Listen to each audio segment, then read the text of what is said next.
이번 시간에는 GPT에서 가장 중요한 기능이라고 할 수 있는 GPT 맞춤 설정에 대해서 설명을 드리려고 합니다. 여기 설정을 들어가 보시면 메모리라는 기능이 있습니다. 메모리 설정을 하시게 되면 이걸 통해서 이제 나에 대한 기록을 하게 됩니다. 이 간단한 메모리를 한번 사용하는 것부터 시작을 해보도록 하겠습니다. 이런 기사들이 나와 있고요. 챗GPT야 나를 그려줘. 이렇게 제가 그려달라고 한번 해보도록 하겠습니다. 그러면 이제 기존에 이제 저랑 했던 대화들을 기반으로 저에 대해서 어떻게 생각을 하고 있는지 이런 것들을 이렇게 그려서 확인을 해볼 수가 있습니다. 그러면 뭐 이렇게 이제 그림이 그려졌죠. 서울에 살고 있고 뭐 강의하고 있고 이런 모습들이 그려진다라고 생각을 하네요.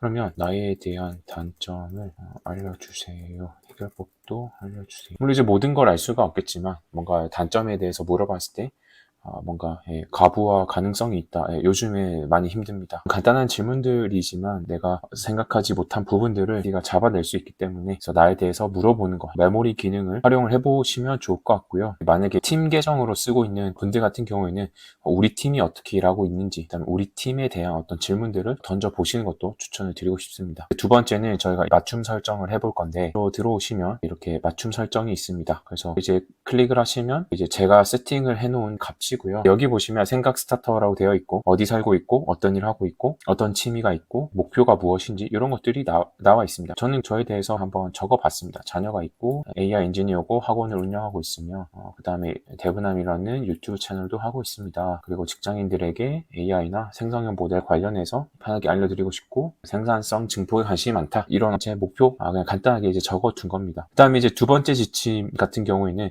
GPT가 어떻게 응답했으면 하시나요?에 대한 부분인데 이것도 제가 여기서 좀 보여드리도록 하겠습니다. 그래서 첫 번째 이 질문에 대해서는 뭔가 여러분들이 팀 단위로 쓰신다고 하면 팀에 대한 설명 같은 것들을 남겨줄 수도 있고요. 만약에 마케터이거나 개인적으로 쓰시는 분들 같은 경우에는 본인의 직무나 역할, 목표, 사용 목적, 여기서 사용 목적은 GPT의 사용 목적입니다. 이런 것들을 좀 간단하게 세팅이라도 해 두시면 사용하실 때 나의 문맥을 기반, 내가 만약에 마케터라면 뭔가 마케팅 관련 질문을 했을 때 훨씬 더 좀 세련되게 답변을 받을 수 있는 기본적인 설정이라고 봐주시면 되겠습니다. 그 다음에 이제 두 번째도 되게 중요한데요. 보통 일을 쓰다가 가장 많이 이제 맡기시는 부분이 뭔가 이제 거짓말을 하기 때문에 할루시네이션이라고 하죠. 그래서 쓰기가 좀 그렇다라고 이제 하시는 분들도 많이 계신데 그럴 때는 이렇게 출구를 열어두시면 좋습니다. 그래서 모르는 정보는 솔직히 모른다고 말해주세요.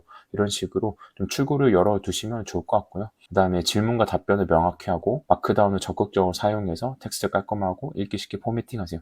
그래서 제가 이제 질문을 하면 여기 보시면 이렇게 마크다운 형식으로 이렇게 나와 있죠. 이렇게 문단에 대한 구분을 잘 해주고 있는 모습 이런 것들이 마크다운의 역할입니다. 그 다음에 문장도 길게 하는 것보다는 이렇게 끊어서 쓰는 게 훨씬 더 읽기 쉽다고 생각을 합니다. 그래서 문장도 길게 하지 말고 짧게 끊어서 작성을 해라 이렇게 남겨놓은 모습입니다. 기술적 주제 질문을 할 때는 이제 검색을 하기 시작합니다. 예를 들어서 이렇게 알려주세요라고 하면 이제 검색 기능이 활성화가 됩니다. 웹을 찾아보는 중이라고 되어 있죠. 기술적인 주제에 대해서는 이렇게 검색을 할 수 있도록 좀 유도를 하게끔 좀 작성을 해뒀고요.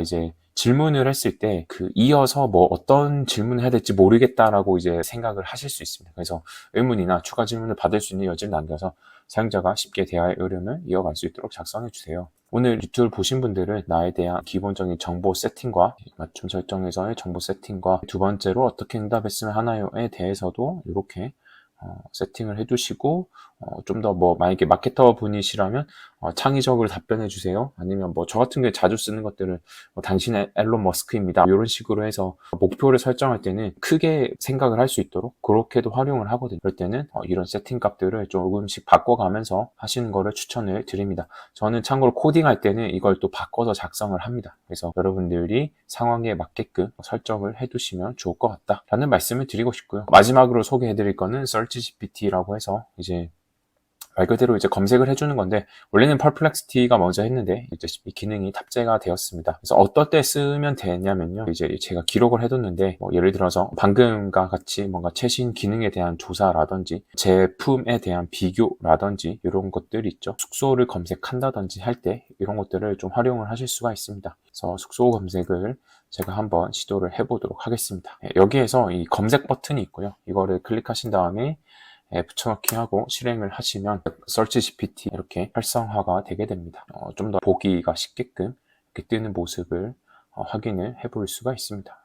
기존의 이 검색을 끄고 나서 그냥 검색하는 것과의 결과가 이렇게 좀 다르게 뜹니다. 그래서 서치 GPT를 활용을 하시면 이렇게 좀 더 이미지와 함께 더 최신의 정보들을 받을 수 있다 라고 좀 말씀을 드리고 싶습니다. 그래서 이렇게 좀 세 가지를 소개해 드렸는데 나에 대해서 설명해줘, 이에 대해서 맞춤 설정을 하시고 상황에 따라서 이 결과를 계속 바꿔가면서 쓰시면 좋겠다, 응답에 대한 결과를 바꿔서 쓰시면 좋다, 그 다음에 서치 GPT를 뭔가 검색할 일이 있으시다면 적극적으로 이번 기회를 통해서 활용을 해보시면 좋겠습니다. 이 간단한 것들만 좀 알고 계시더라도 GPT를 훨씬 더 효율적으로 사용을 하실 수가 있으실 겁니다. 네, 그러면 오늘은 이렇게 해서 마무리를 하도록 하겠습니다. 감사합니다.